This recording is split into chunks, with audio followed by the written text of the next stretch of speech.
When you plant Wyffels Hybrids, you're making a statement that independence and family-owned means something on your farm. So make your choice. Plant your independence. Plant Wyffels.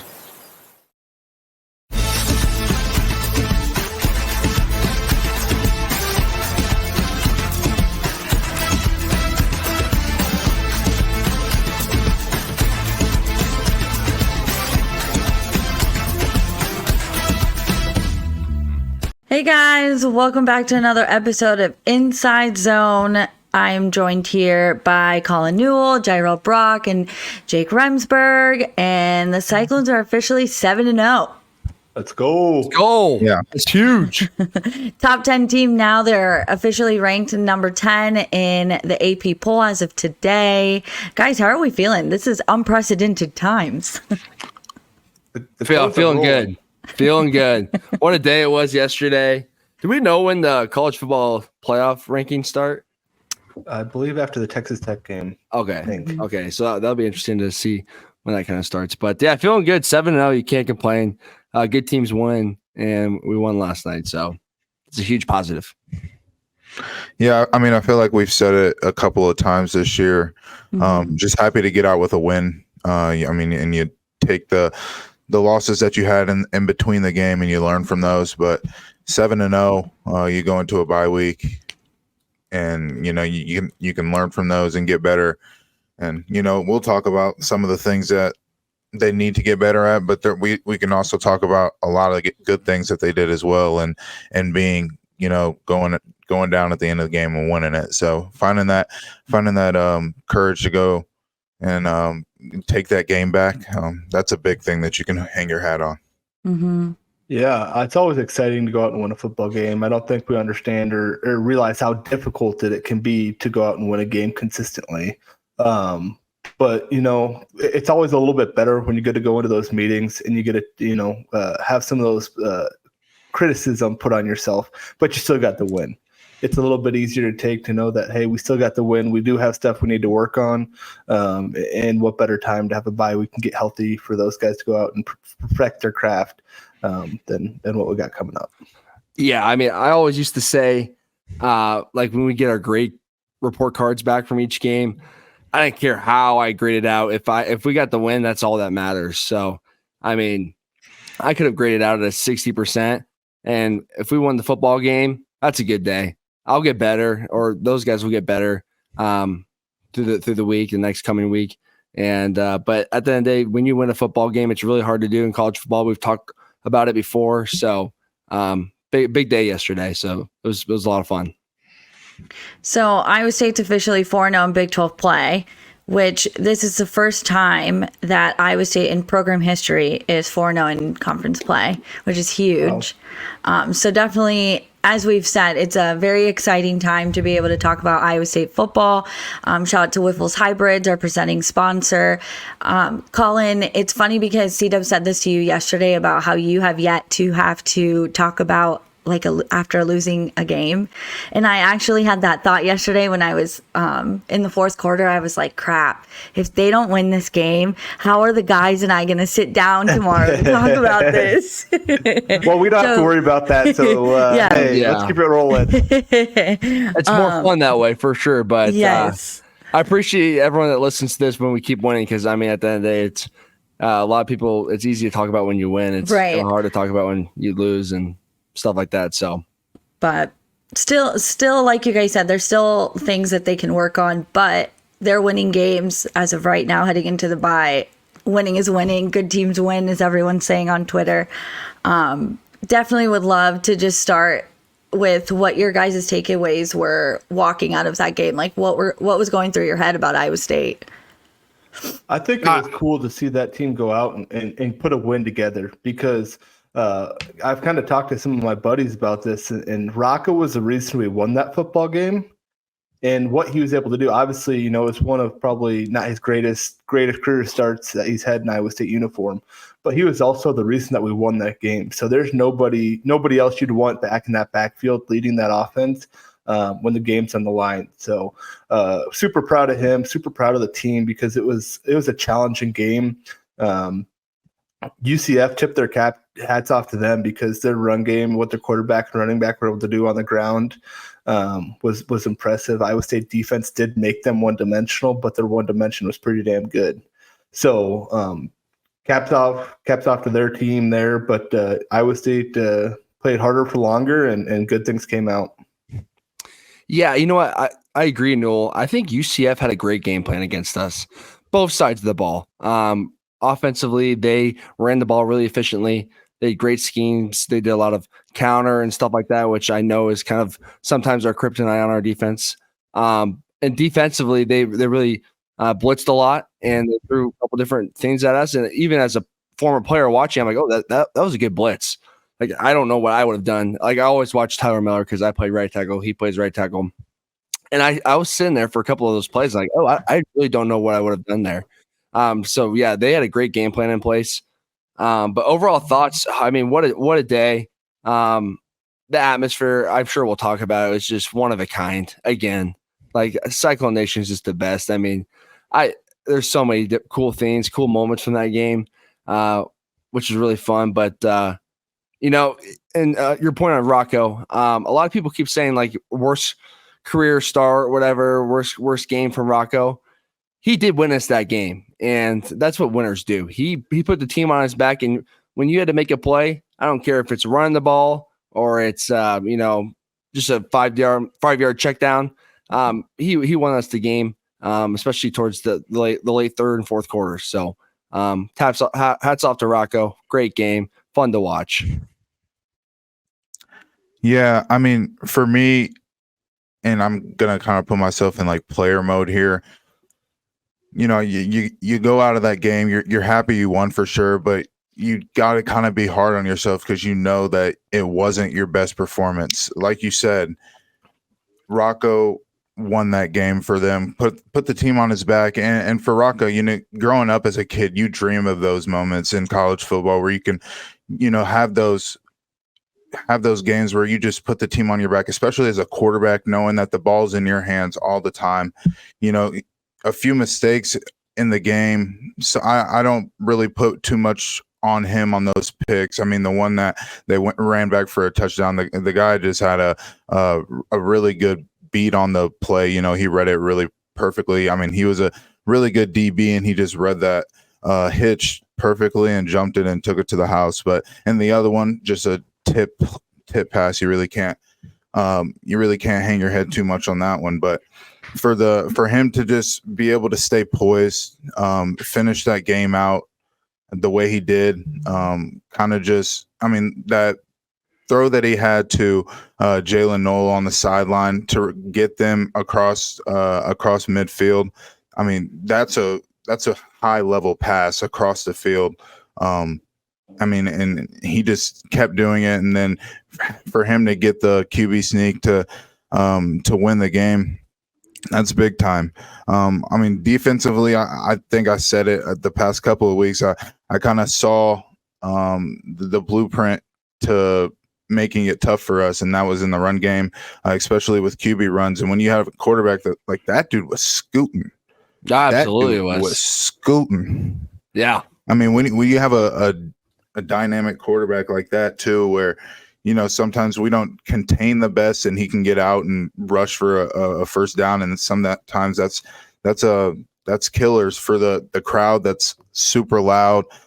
They get a first down, it gets quiet, and the DBs, you know, they're doing really good covering. That's why he has to scramble, and then he gets a first down, and that's kind of killers. And, you know, when you can wear our defense down running the ball like that, it's kind of tough for us to get a momentum and get some stops. But, you know, when you can go out of that game with a win, you know that you're a team that can come from behind. That's a big thing, especially late on in the season.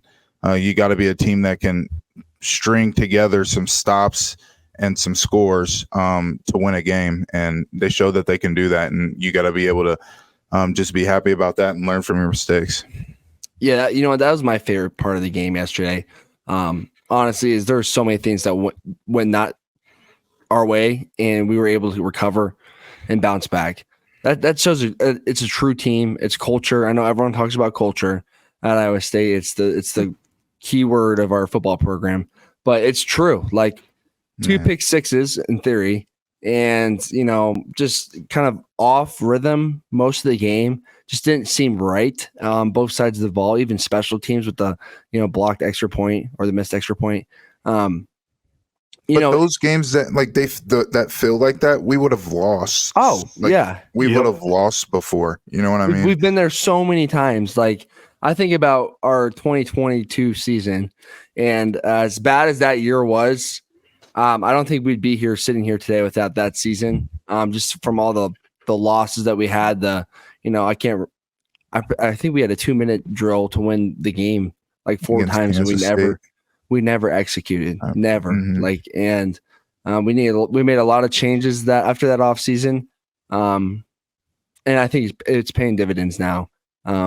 So as much as that season wasn't fun, I think you're seeing the benefits of what it is today in that program. So one thing that Coach Campbell always talks about is make the ball bounce your way. Don't let luck happen. Make sure that you make the ball bounce your way. And I think that's exactly what they did there in that final drive. Obviously, that huge 3rd and 10, we draw the pass interference. I feel like that's a call that Iowa State rarely gets, especially in a critical situation. And then if you go back and watch that QB sneak that Rocco had, it just shows the endurance that our guys have. If you watch the offensive line, every single one of them drives their guy all the way back into the defensive line into the end zone where Rocco is just crawling into the end zone. Their nose guard that was over between the center and right guard literally stands up and just walks back. So it's if there's another quarter to that game, I think we win by 3 touchdowns. I think it was truly we just played harder for longer and finally, took them to their breaking point where they started to make those little mistakes and Iowa State capitalized. Yeah, it's like the type of thing of, the old cliche saying in sports, you might beat them 1 time out of 10. UCF might have had that 1 time yesterday, and we still found a way to win at the end of the day, which is really impressive. If we played every Saturday, I bet we'd win 9 out of 10. And yesterday, I think UCF probably had their best chance of beating Iowa State, and we won the game. So that's really cool. When I sat down to kind of look at it, okay, what are we going to talk about? How are we going to talk about everything? Because of how chaotic the game was, I had a feeling we were just going to go all over. You guys have hit so many several points I wrote out already. So there's a bunch of big plays. There's a bunch. Big turning points. I think maybe the biggest play, in my opinion, was it was a 3rd down when Rocco spun out of the sack and then threw it to Abu, and then that led to Rocco's first QB sneak touchdown. Without that, I don't know if the crowd's getting it. We would have tried to kick a field goal there. That's up in the air if we make it, especially from how deep that was. But when you can make a play like that, that's big time. He basically had Rocco down, spun around, and then Abu, who has struggled in the past, had a pretty good, when he got the opportunities, he made big plays for us that gave us momentum, and that's all you can really ask for. Yeah. How big do you think that was for his confidence to be able to come in and step in there? Yeah, when you kind of just get sat down like that, at first he was starting and then Carson starts that game. When you get sat down like that, you can kind of come in the game and play a little more looser. You're not really thinking about messing up. You're just going out there and playing. And when they give him the opportunity and he did what he did with it. He ran the ball good. That was a big play on 3rd down, catching the ball for a 1st down. So, you really can't. He played better. That's the best I've seen him play this year. Yeah, and you know what? Hats off to that running back room, because I was a guy that, I played a year and I kind of rotated with Grant a little bit for a whole year. And it's not really fun. At the end of the day, you want to play every snap that you can. And for them to, I can tell they're buying into each other. They know it's one group instead of individual people. So that's a big thing. And me and Grant, I thought we did pretty good at that. But it's not easy as a player. Obviously, everyone wants to go in there and play every snap. That's just your natural human instinct. But when you can really buy into a room like that, and you're giving tips on the sidelines, even if you might not be out there, that your time's going to come eventually in this game. Just so to stay locked in and ready for your moment. Campbell always talks about your moment. Are you going to be ready for your moment? And hats off to, Abu for especially, you can tell he's locked in and his moments are still going to come. Yeah, because, I mean, there's two ways that you can go from that, like receiving that news that you're not starting that game. Like you can be that person that goes out there and is like, okay, well, I'm just going to come back for it. Or you could be the person that it takes you down and you don't ever come back from it and you kind of just fade off. And, it takes maturity. It takes maturity to be able to man up and just go out there and try and get what you feel like is yours back. And that's the spot that you had at first and just play better. That's really all it is. And to that point a little bit, I think people underestimate the mental game or the mental warfare of playing sports. Whether it's a situation like that, or you might not be playing like you want to, or it's the whole team in general, like yesterday. You're sitting on there on the sidelines and you look at the scoreboard, you see you're down 2 touchdowns at one point. That can be really hard. And that's where a lot of games can be won or lost is in your own head. It's either you really do believe that you can keep fighting and keep believing, like Campbell said in his little locker room thing that they posted. But mental warfare, man. Woof. That's a big key to, winning games like that yesterday. Another thing about that, Remy, from the locker room, those black uniforms, man. I remember. I know there's a lot of people that hate them. I know there's a lot of people that hate them, and I guess I can understand a little bit why. But when the players feel the juice and it feels different when you go out there and you run out in all black, and the team's a little bit more fired up, and you get results like that. I mean, at the end of the day, you can't really hate on them when you go out there and if that's what it takes to win a football game because you got a little more juice because you're swagged out. Then hey, absolutely, that's definitely part of the mental. That's definitely part of the mental. Wearing black. Oh gosh, yeah. I remember, mentally, when I started wearing eye black, I felt like a whole new player. Like he was like, I'm a gladiator. I would put that on in the locker room in the mirror.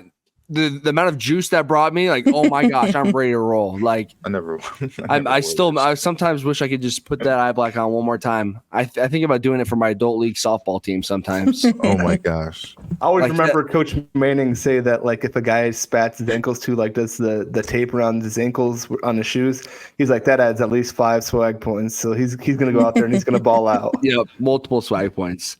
That was such a classic Campbell line though. I tell you, those black jerseys, they believe. What does that even mean? What does that even mean? Yeah, what are you talking about, man? I don't think the black jerseys have feelings and thoughts. Hey, so they win in them. They do win in them. I think it's 10-4 now, right? I don't know the official, but it's something. I think it's 11-4 now. I think 10-4 was before the game yesterday. When you guys were players, would you see how angry fans would get on social media? Would you see those posts?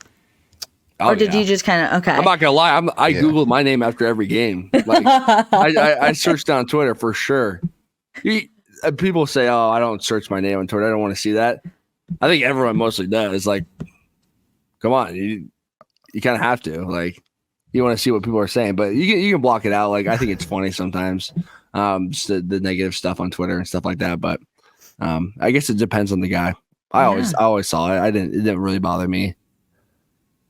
Colin, Jirehl, did you guys see that? You're gonna see stuff no matter what. Oh yeah, yeah. I mean, once you get on Cyclone Twitter, it's kind of hard to get. You're gonna see anything about algorithms are real. It's crazy.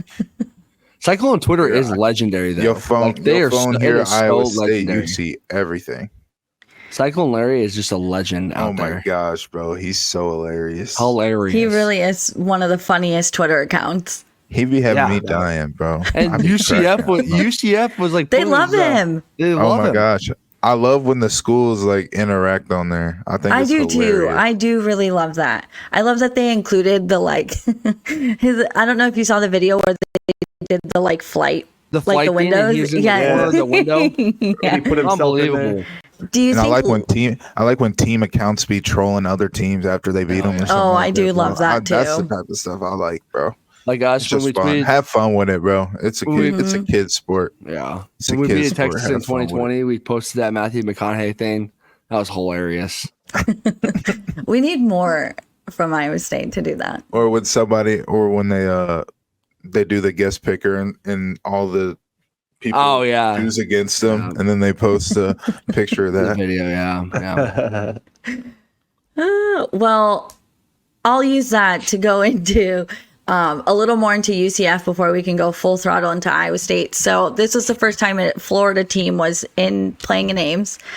Something I heard on the sideline was, I don't even know what the guy was, but I think he was a ball boy maybe. I heard him say to a guy, an Iowa State fan on the sideline, that when Carson Hansen scored the first touchdown, that was the loudest touchdown they had heard in person.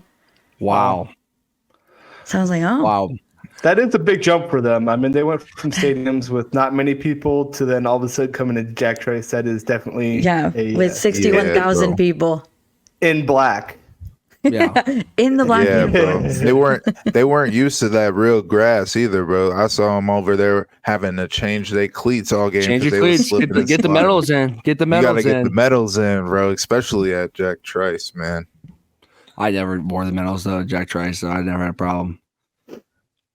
But I did whenever. I mean, a little. It was fun having a different team to watch, and Jack Trice, and I think a lot of UCF fans travel. I saw a lot of them yesterday throughout the day, and I think Jack Trice might be honestly, a go-to spot to visit for other Big 12 teams, which is really cool because you don't really think about that a lot.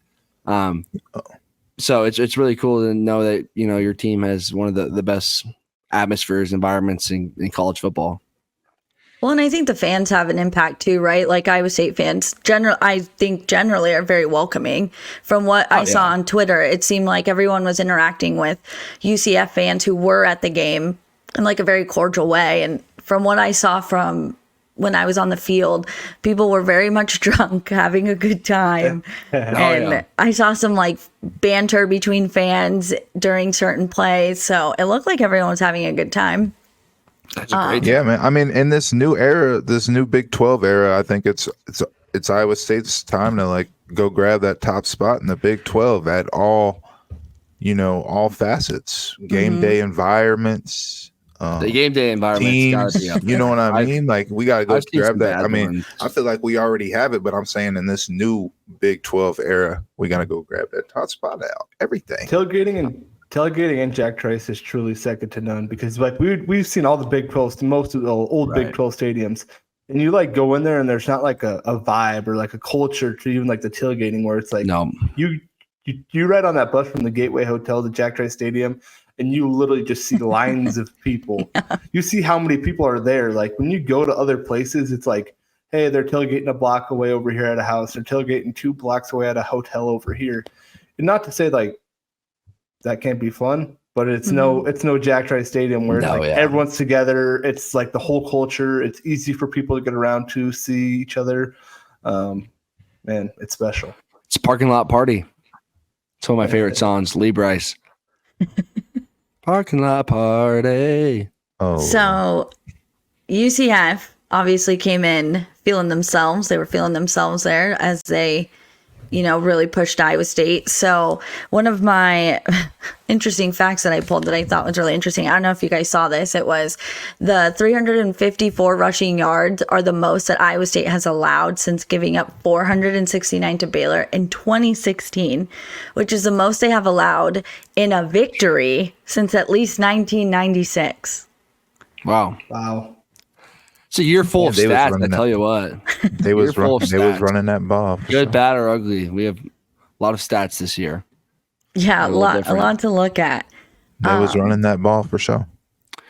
No, like I said earlier, they ran the ball really efficiently. And it's fun. As a football fan, it's fun to watch a team, like even if it's against your team that you like, just be able to run the football. That's old school. They're running counter power. I think, a couple of those could have been negated with a couple of missed tackles. But at the end of the day, I do think they ran the ball really well. They had a good game plan, like I said earlier. So, got to get better. I think that line of scrimmage was certainly something to kind of look at yesterday. That defensive line was I would say probably a little bit undisciplined, which can throw some like kind of unique caveats to what you're doing. You're used to when you're going prep in college football, teams are normally, hey, you don't have two guys in one gap. Everyone has their assignment. Right. They know what to do. They're trained to do what they do because if everyone does their job, you'll be fine. It seemed like yesterday that D-line for UCF was just a little bit free-flowing, which can be kind of difficult when you're so used to going against someone that has a job and you know what they're going to do essentially before they do it. So I think that was a little bit of a wrinkle that they threw at us. That was certainly something our guys had to adapt to. Like I talked about, go look at the last play of the game. We were the more physical team. We wore them down. But when they are a little bit undisciplined and they'll peek their eyes here and maybe do something that's not natural, that certainly is something that can be a little bit difficult to game plan for, one, and then go out and execute against. I thought you were going to say something, Jirehl. Yeah. Anything, Jirehl? Yeah, I mean, I was going to kind of just add on to what Noel was saying. I mean, just that unorthodox style of play is just, I mean, as an offensive lineman, I'm pretty sure, correct me if I'm wrong, but you kind of through the game, you pick up on tendencies and kind of what they do when they're lined up this way or just things like that. But when they aren't doing what their scheme might be telling them to do, and they're kind of just freestyling out there to make a play, it's hard to gauge yourself as a player, and how to play him. And I don't know. I think they did a lot of things to kind of confuse our offensive line, which also confused Rocco, and Rocco ended up running into a few of the sacks that they had yesterday, and it was just, it's not stuff that you see every day. And like you said, we'll just continue to get better. Those things will be cleaned up. That's things that you just work on in the bye week, I guess. Mm-hmm. It's hard to practice for those type of things. So I can't really find this out myself because I'm not too much of I don't know where to find stats like this, but I want to know how much UCF blitzed yesterday. Like a percentage. It had to have been upwards of 40% of every play on defense, which can be a huge challenge when you're bringing a lot of different blitzes. They're bringing like some ammo X with, things that you just want to see in different fronts they bring it out of. I won't get too descriptive, but just a couple blitzes off the edge where if you're sitting in, your man side on a pass play, and you can't really see that a blitz is coming, you can't flip the protection. That can be hard. And, I think they had some athletic guys that could blitz for them. So it's easier to hide, those blitzes when they can play off the ball 7 yards and still make it to the quarterback in enough time. So it can be hard. I tried to watch this morning a little bit on how much, their blitzes were, to their favor against our protection. So, but I won't, like I said, I won't get too descriptive here, but interesting things like that. They got them boys down in Florida, man. That's going to be a different, aspect to the Big 12. Them boys down in Florida, they're athletic. They can get to the quarterback faster, so they, defenses can scheme up a little bit differently with them. But that's just going to be a different aspect to the Big 12 that we're kind of not used to playing. It's just, they mostly only recruit down in Florida, where it's just a different type of speed down there. And you see this. I know we saw it when we played. When a team's 3-3, and they're coming up to Ames for a new stadium, new environment, they could do things totally different than what they did for the first 6 games of the year. It's pretty easy for the head coach to go in on a Monday and say, or your coordinators and say, we're gonna change it up. We might blitz only 20% of the time. We're gonna blitz 50% this week, because you don't have anything to lose. I mean, the odds were already stacked against UCF yesterday. So we've seen it plenty of times where teams, midway point of the year, it's not going well. They just do stuff completely different, put in a whole new game plan than they had the first half of the year. So that can be difficult, to kind of counter attack. Yeah, and that's where our 3-3 defense. Yeah, exactly. Great example right there. Great example.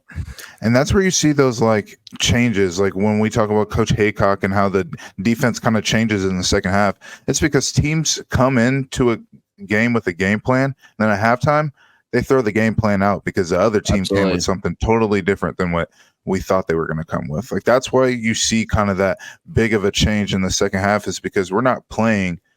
I mean, like certain teams can come in with something totally different and it works, or some teams come in with something totally different and it doesn't work.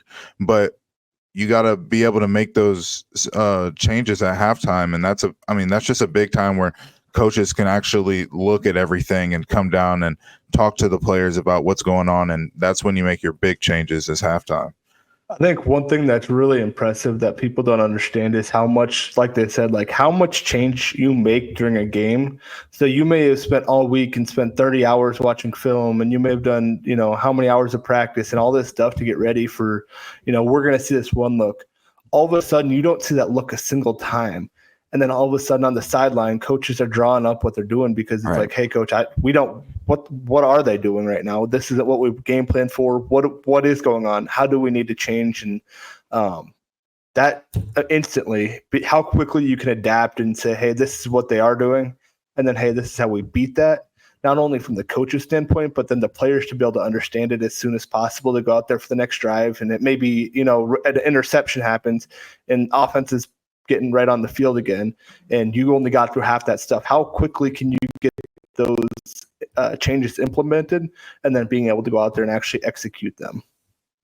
I remember a game, it was against Texas, like my sophomore year, and going back to that mental part with players. Like I remember it was like going towards like halftime, we were doing a 2-minute drill.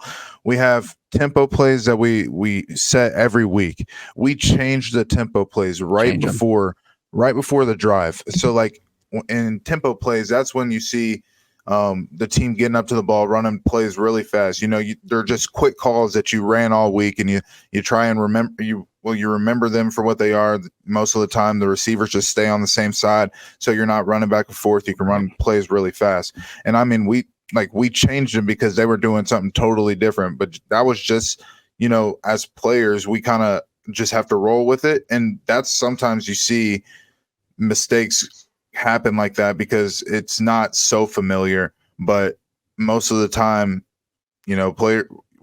we be a lot smarter than people give us credit for. I'll tell you that. It's so funny. I always think about,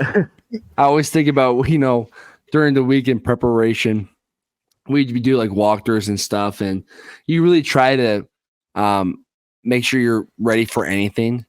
And the funniest stuff was when there'd be some team we would be playing. I don't know. Let's just use, Texas Tech as an example. Yeah, the Texas Tech ran this blitz in 2016 one time. We just gotta make sure we're ready for it. It might be in their playbook, and you're sitting there as a player like, what? This D coordinator was at Georgia. License at 2016. This D coordinator was at Georgia in 2012. He might run this defense. Might run this defense this week. Over prepare, and then it never works out like that. Like, totally different. Sorry, gotta have to adapt and change. But it's all about learning and learning concepts and stuff like that. So I get it at the end of the day, but it's still at the same time, you're like, why are we walking through a blitz they ran in 2016 one time against San Houston University, week 2? Like, come on. Jirehl made a really good point too, like that being able to just in the whole conversation to be able to adapt and change. You watch so much film during the week where when you get a team that's maybe not quite as disciplined like UCF was, and you try to pick up on some of these tendencies, you probably know these tendencies. I mean, we're in week 7. Mm-hmm. We know what their tendencies are. It's not like they're going to all of a sudden a player is going to be able to consciously think, hey, I have a blitz and I have been doing this type of thing, and then I'm all of a sudden not going to give that tip away anymore.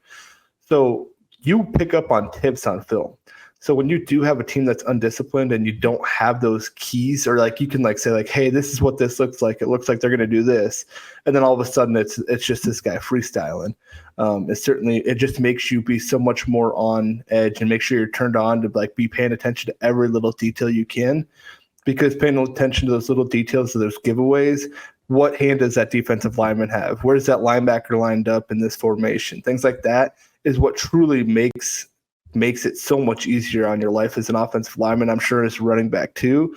So when you don't get those little hints or those little keys and you're truly reacting, it just, you have to be so much more attentive to details. The best freestyler I've ever seen was Will McDonald, and that was just because he knew he could beat you, so he was just going to go do it. Long days in practice for that guy, man. Long days. It was not fun. He could line up wherever he wanted because he knew he could still get to his spot from wherever he was because he's that athletic. He'd be like doing cartwheels in a pass rush just out of nowhere. Like, come on. How do I even block this? It was always fun to see him just be a monster out on the field and then come into the media room and be the nicest, like most quiet guy, like just a gentle soul in the room. Funny story about that. Brock Purdy can do the best Will McDonald voice impression I've ever. No. A lot of people. Brock is a funny guy. He's hilarious. He won't show it a lot, but that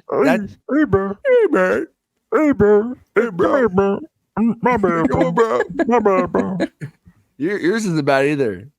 He does a good Tyson vibe too, bro. Oh, the Tyson vibe one was funny too. Gosh, I wish we need a video of that. I was gonna say, well, I gotta have one. When Brock isn't too busy, playing in the NFL. We'll get Brock on the show someday. Yeah. Solely so he can do his impressions. Yes. Strictly for the impressions. So you guys talked a lot about the adjustments. What does halftime look like? What happens? Do you guys go and talk as a whole? Do you break up into groups? Does it 100% depend on what's going on? Like what do you think halftime looked like on Saturday? Typically offense you go on in. one side. Yeah. Offense on one side, defense on one side. And then you just go in there and typically like the offensive guys kind of sit down, like offensive line would sit down together and be like, what's going on? Coaches typically are going and talking to each other because there's guys up in the booth. They're coming down, talking to the guys on the field because those guys on the field are typically the ones that like distribute the information to us during the game. And, a couple minutes you sit there, you get a snack, you get a water, Gatorade, whatever you're needing. Peanut butter jellies, Rice Krispies. Mm-hmm. Oh, yes. Those peanut butter jellies be hitting different. Some little energy Red drink. Bull. Little Some energy Red drink. Bull. Yeah. Yeah, for sure. Yeah. And then before you know it, coaches are coming out. Hey, this is what we're changing. This is what's going well. This is what we need to be aware for. This is what they're kind of doing. These are the changes we're going to make. And it's quick, too, because they got to catch that elevator all the way back up to the booth. So they come out. Yeah. You got to just remember what they're saying. Well, it takes a couple minutes to get up there and a couple minutes to get back, and then you warm up. And before you know it, like that timeout or that halftime doesn't feel like any time really at all. Mm-hmm. Yeah. Yeah. When they come down, the offense coordinator will talk to the offense first, and then Haycock is next. Everybody knows when Haycock's about to talk because it's quiet. Everybody's just... when you're in a halftime situation like that, though, Campbell will start off a halftime. He'll bring everyone together first before we break down the offense and defense. So he'll start it off, and those aren't really fun. I wouldn't say it's like yelling, but it's just it's going to be in the inches. Hey, it's going to be in the inches. Who wants it more? Who wants it more? Yeah, it's better at halftime though than after the game. That's for sure. Mm-hmm. Yes, you rather get straightened up a little bit at halftime than after the game for sure. Get an opportunity to correct it. Yeah, exactly. Get an opportunity for sure. Sometimes I didn't like halftime. I just wanted to kind of just stay out there. Oh, I hated it. The worst. Going in and just sitting down and your adrenaline's just kind of running out. It wears off a little bit. Mm-hmm. Especially if you're on offense, like right out at halftime. It's kind of, you got to get ready real fast. Yeah. As a player, that's what kind of stinks about people going out to halftime to, crush a couple more beers. Is there's no one. Half the stadium's gone when you're trying to come out after halftime and your adrenaline's already down a little bit as it is. You're stiff. I mean, that's the worst part about it is, you can't. You're so stiff already. And you have the body does what the body does. Yeah, you feel your bumps and bruises coming at halftime. You go in there, get all the adrenaline. There's the crowd, everything like that. Man, you realize you got about You can realize you got about 10 scars on your arm that you ain't know that you had during the game. You gotta get some tape to cover up the blood that you had. You gotta get your jersey cleaned off because you got blood on it too. Yeah. Sounds like a lot of fun. No, halftime's not fun. Not fun. Well, I'm sure Saturdays was very interesting. I would love to know what Campbell said to him to get everybody amped up for that second half. Yeah, I don't. It's pretty simple, honestly. It's business like. It's nothing like crazy rah rah or hoo or whatever. It's very down to the point, and I know halftime like that. It's pretty quiet in there. It's not too much chatting going on. It's you're making your corrections, and sooner or later you're going back out. So Yeah, in a game like that, a game where it's like really going good in the first half, you're really just saying like keep it up. Like this team really can't mess with us for real. Like, you know what I mean? Mm-hmm. Let's not stress about it. Let's just get the job done. Well, before we transition, let's talk about our sponsors. As always, presenting sponsor, Wyffels Hybrids. Cyclones supporting Cyclones. I'm sure you guys have seen Wyffels Hybrids logos all over the ribbon and Jack Trice. They're now the official sponsor of the Iowa State wrestling team. So huge supporters of Iowa State athletics and huge supporters of Cyclone Fanatic. So they are, like I said, Cyclone supporting Cyclones. It's an independent family-owned seed company. They are focused on helping corn growers achieve more productive and profitable crops. So take your business to Wyffels Hybrids. And of course, as always, Iowa State University Ivy College of Business. When making your decision for the future, if you're looking for a business degree, there's no better place to go than Iowa State University. The Ivy College of Business is consistently a top program.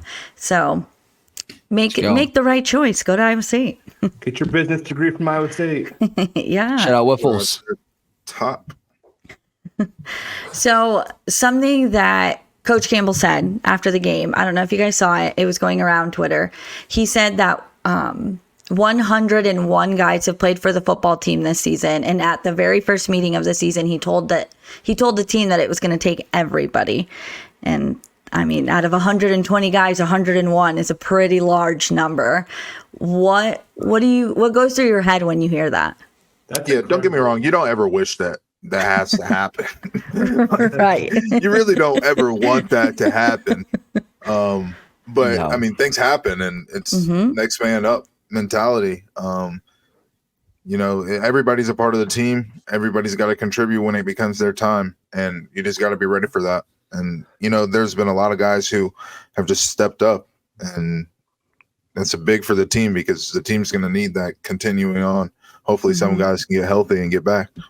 Speaking of that, guys play in, you have a lot of guys bought into the team. So there's not going to be guys messing around. So I think there is an aspect of that that's really good. They're all getting those reps of, hey, what does game speed really feel like? Because you can't replicate that in practice no matter how hard you try. So when guys get that and then they know what it takes to continue to do that, whether it's 1 plays or 10 plays or on special teams or on offense or defense, but when you have to prep for a game week knowing that you're going to go in there and play, I think that it's probably the best thing that can happen to Iowa State for us to build that depth so those guys know what it takes to go out there and find success. Yeah, what runs through my head is we better turn that cold tub down a couple degrees here this week. Because we're banged up pretty bad. Yeah. And we've said this a couple of weeks ago, and it's going to be our greatest enemy here down the stretch in November, playing November championship football. So hopefully we can get a couple guys back and healthy after the bye week. But my gosh, is this bye week so needed right now for this football team? Couldn't have come at a better time. No, literally. Gosh. I think Campbell had a quote also after the game that said, we're pretty razor thin right now. He said, gonna be honest, we don't have many guys left, which is unfortunate. It stinks. It's part of the game though. But to have that many guys come in and still win games, that's a hats off to the whole program. It's hats off to the senior leadership. I know we've talked about it before, but yeah, we need to get those boys in the cold tub this week because I know Jaden looked like he was limping the whole second half, essentially. Bramer looks like we just look beat up, man. It's not fun. And hopefully we can get a couple guys that have been injured previously back So we'll see. But yeah, Jirehl, you're right. We did look banged up yesterday. Really Like bad. we didn't even like. Really bad. Rocco took some hits. I'm sure he's feeling it today. We looked physically drained. Like Drained. Which makes for a good bye week if you're a starter. Huge. Yeah, I mean, but you know how bad that would have been, like losing that game going into the bye week. Oh, Yeah. it would have been awful. Awful. Morale Yeah, would have dropped for Especially fans. like at home, all black. Like it would have been like West V. Yeah. How they kind of probably felt after we went into their place and won like that. Dude, imagine how many people are going to practice this week. It's going to be like if there's 101 guys that played. Mm-hmm. That number is normally like in the 40s. And so you have the whole 3/4 of the team practicing on a bye week because, the starters, they'll just do indie for a couple days. They might do a couple live periods toward the end of the week. But when you're playing 101 guys, there might only be, the freshmen out there practicing this week. So I think what could be good about that though too is it could slow stuff down a little bit so guys are involved and truly like discipline details, little things like, hey, let's walk through the situation. Right. Because in season you just don't get a ton of opportunities to say like, hey, let's walk through what are the things we've struggled with and actually go out there and be like, slow down, this is what it looks like, this is how we're going to correct it, because you just got so much you have to do and you have to have those reps of contact to get ready for the game. Do you guys think that because they've had this, obviously not, like Jirehl said, you don't want to play 101 guys, but do you think this ultimately will work out in a way, especially when you get towards like the Texas Tech game and then you look at the Kansas State game that could have a lot on the line, that they have an opportunity that, of course, you want your best guys out there, but now you've had all these younger guys get reps. I feel like it gives them an opportunity to maybe like change things up, catch other teams off guard. Like, do you think that could be a big thing they could use this to their advantage later on? Or how do you see this working out in the long term? Yeah, I think I said it a few weeks ago where when those guys do get in after injuries and they get that experience, they get that playing experience in game where you can see what they can do later on in the season. It makes it to where guys don't have to. I mean, we're banged up, and I don't even know, like, after this bye week, if you're still going to want to play people a bunch of snaps. So even if we do get people back, you still don't want to throw a bunch of snaps on them right away. And the guys that were playing before, they can still take some of those snaps away. And I mean, it just makes it better for everybody. If you have the more players that you have that can play, it makes it better for everybody because it's a long season and it's a physical game. Mm-hmm. I think that's something we talked about early on, like when we were rotating, especially at offensive line. We've rotated a lot of offensive linemen through there, and it may only be 5 or 10 snaps in a game. But if you can take 5 or 10 snaps off in a game for 3 or 4 games, 5 games, you almost take a whole game of snaps off a guy. So right now on the offensive line, we're fortunately pretty healthy. Obviously not fully healthy, but if we can continue to just take a couple reps off these guys as they do come back, it certainly is one of those things that longevity-wise, you hope that you're in a little bit better situation. And it might even make for better output on the field as well, just because people are going to be fresh. I mean, I bet as an offensive lineman, you hated seeing multiple DNs come in and out of the game because they were all just fresh as you were playing every snap of offense. Especially on third down. You know what I mean? So, like, just having that ability to bring in fresh bodies that can get the job done as good as the first person, that's going to be a big thing coming down the line. Yeah, it's like third down, Newell, and they bring in the speed guy that's been sitting on the sideline for 5 minutes. Yeah, you're on like play number 9 of the play drive. 9 or 10, and you're like, what the heck? Back tempo plays. How is this fair? The 330-pound guy against the speedster off the sidelines. You can't even breathe. Who's played 4 snaps this game. Right. Yeah. Gosh, that's so annoying. But PTSD. Yeah. Back to your point. I mean, we're coming down now to championship football. October's done for the Cyclones. So another Rocktober. I say another undefeated October. Let's go, Rock. Love it. Let's go. Print the I think is there t-shirts? I don't know. We don't have Rocktober t-shirts. We had Brocktober. I know we had Brocktober ones back in the day. Well, we're going to have to Rocktober. look into it. Yeah. But another undefeated October, which is always fun. But now it's championship football. You have really a tough stretch of games here after the bye week. I think, as Texas Tech, they got kind of beat up yesterday by Baylor, but I think they're still a good football team. Kansas and Arrowhead, I mean, it's like a rivalry. Like, it's going to be a tough game. And Utah and Houston. And one more, Cincinnati. Cincinnati will be a good one as well. But everyone's going to have a target on your head. Everyone knows you're the top dog of the Big 12 right now. So you're going to get everyone's best shot at the end of the day. And you saw it a little bit yesterday of UCF. Like, as much as we as Iowa State fans can't process it sometimes, I'm sure, we're looked upon as the top dog, as we used to look upon, like when we used to play Texas and Oklahoma. So you go in there, I don't care. You didn't care what record you had. You're playing Texas, Oklahoma. You're gonna get fired up for that game real quick. Yeah. So that we kind of have that on our back now, and so like I said, we're gonna get everyone's best shot from here on out. They'll throw everything at you, blitzes. I don't different offenses to try to beat you because they want to be where you're at.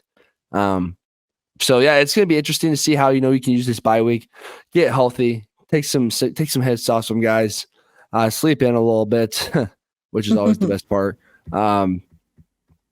It'll be fun. It should be good November. So November football, 7-0, playing for everything at stake. So one thing to kind of piggyback off Remy said, like when you have that sign on your back where everyone's coming after you now.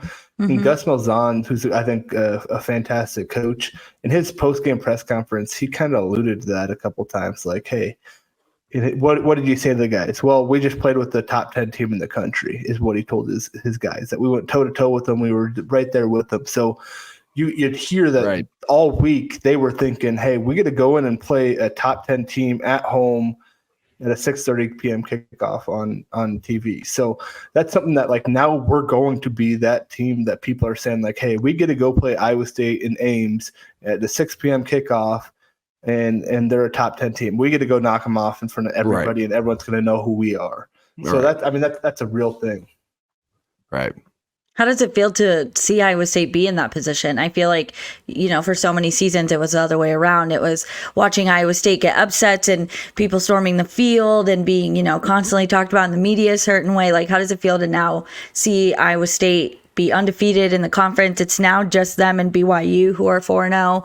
I mean, how does it feel to see them in that position? It's fun. It brings you back to, in 2020. And kind of we're in the same position a little bit.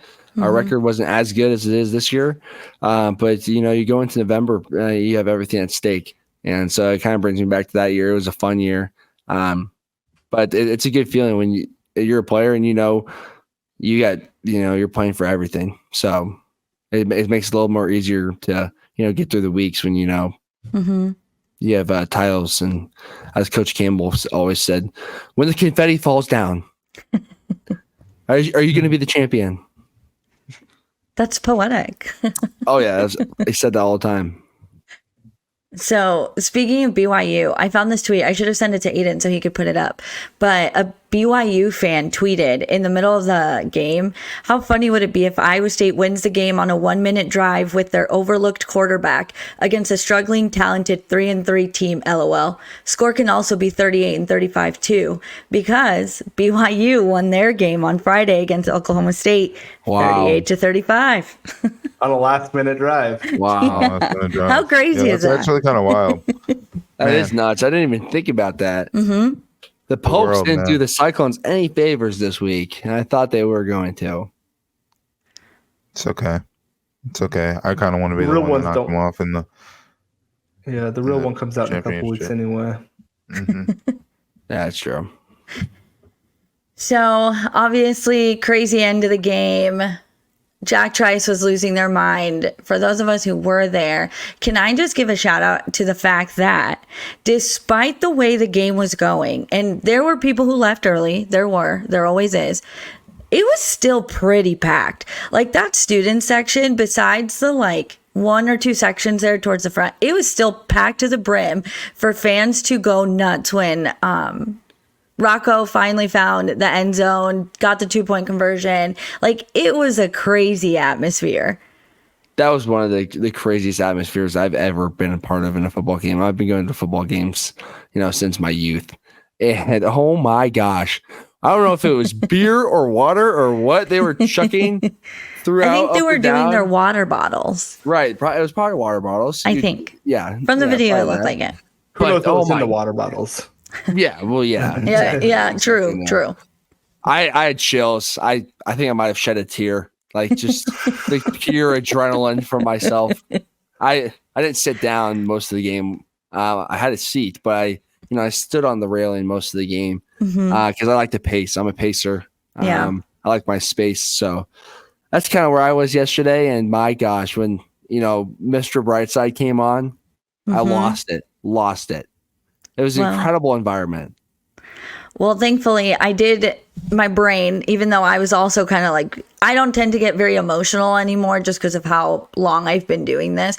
But I was very nervous and my anxiety was through the roof. And I somehow managed to think, oh my gosh, I should record the student section. They're really excited. That video was so awesome. That was a sweet video. Yeah, this video is, look at all them chucking everything. Yeah, their water, potentially vodka. Who knows?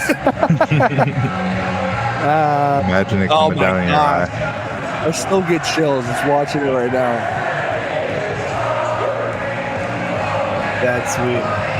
That's such an iconic song because that's the song, as much as people want to hate about it, like, that's the song that everyone goes crazy. Yeah, exactly. That part right there. Everyone goes crazy. When you go to Patty's, you go to Welch Ave, and that song comes on in Welch Ave. The whole bar is just going ballistic. Like, some people were responding to me upset about the FKU part. That's what's always been a thing since I was in college. Yeah, which I'm older than you guys, so I guess I don't know. I didn't realize there were people who were upset about it. But I've always known it. I've always known as us saying same with FKU. Dixie, oh yeah, same with Dixieland Delight. I think every university has their own version of Dixieland Delight, which is fun. Yeah, it was a good time. I'm pro Mr. Brightside. I hope they keep doing it. Oh, they got. Oh yeah, look at the video you just took. Like, everyone was into it. If you know the words or not, you were into it. Hey, speaking of that, if the fans is into it, go ahead. I'm not a big fan of the song myself, but I mean, if it gets the crowd pumped up, Jirehl, what would be your song? Yeah, what would you like it? I don't know, man. I like the Juicy Wiggle. That's my stuff. Boy, Speaking of that, listen up here.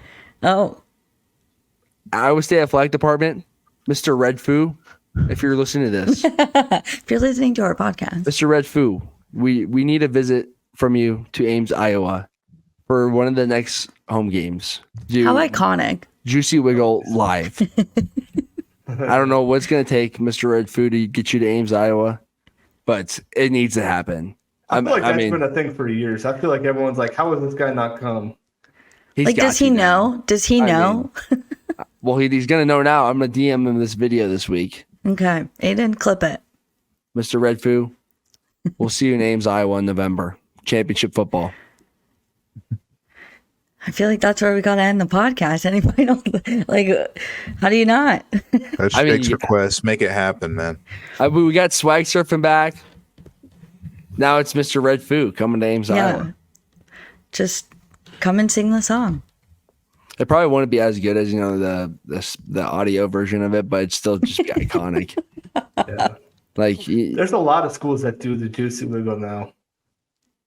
That makes me mad. Yeah, it's gonna be us. That should be Iowa State. I guess. I mean, a lot of schools, like I just was saying, that does Dixieland Delight. Yeah. So, and I mean, we don't play in the game though. True. So that's what makes college football so special. I mean, I didn't watch the Alabama Tennessee game yesterday, but the third Saturday in October for that game that's college football right there. Mm-hmm. Well, fun weekend, 7-0, headed into that bye week. I hear we're doing a Mailbag episode. Let's go. Send your questions. Yeah, send I your want to questions. hear what you gotta say. Send them to me specifically. Otherwise, you can send them to the boys, but All my I'd say just DMs send them my open. way. My DMs are also open. But And we're Anything you doing got? and we're doing Please it only in say- studio. please only say nice things. Yeah, keep the hate. Keep the hate to yourselves. Yeah, Please. please. Yeah. It's a no hate zone over here. Yeah, no, wait. I hope my guy, I think his name was Greg. So speaking of this, sorry, I know we're trying to wrap up here. Go ahead. I appreciate all the people that came up to me yesterday and appreciated my like video. I got a lot of comments yesterday. throughout Nice. The stadium and stuff. But talking about hate comments, my guy, Mr. Greg, I think his name was who called me and my dad dorks. We appreciate you, buddy, if you're listening to this. Bunch of dorks. I saw you said you guys were headed there last night. Yeah, no, I wish. Now that's the kind of game that I was hoping that the West Virginia game was going to be, though. The adrenaline, Yeah. that would have gone to the lake for sure. Well, thankfully we. Yeah, that was the buildup that you were needing the week before. Yeah, I know. Yeah. Yeah. Should have just done it in Lake Laverne. Yeah. Is that what it's called? There's still time. The Lake Laverne jump? I don't know. Have a good Sunday, everyone. Thanks for tuning in. Like I said, we'll be back. We will be doing a mailbag episode. Send all of your burning questions that you have for the, former athletes here. There's no limits here. I don't think we have any rules, right? No rules. Yeah, let me hear your most interesting questions. It could be funny ones too. Yeah, and like I said, we're gonna be in studio, so I think that'll be a little extra spice to the pod. Absolutely, it will be. Ooh. Ooh. We're rambling. I'm sorry, guys. Yeah, we're just going on and on, bro. Thank you. Yes, We could thank go all you. night. Nope, we're done. Thank you for listening. Shout out to our presenting sponsor, Wyffels Hybrids. We'll be back next week. Wyffels.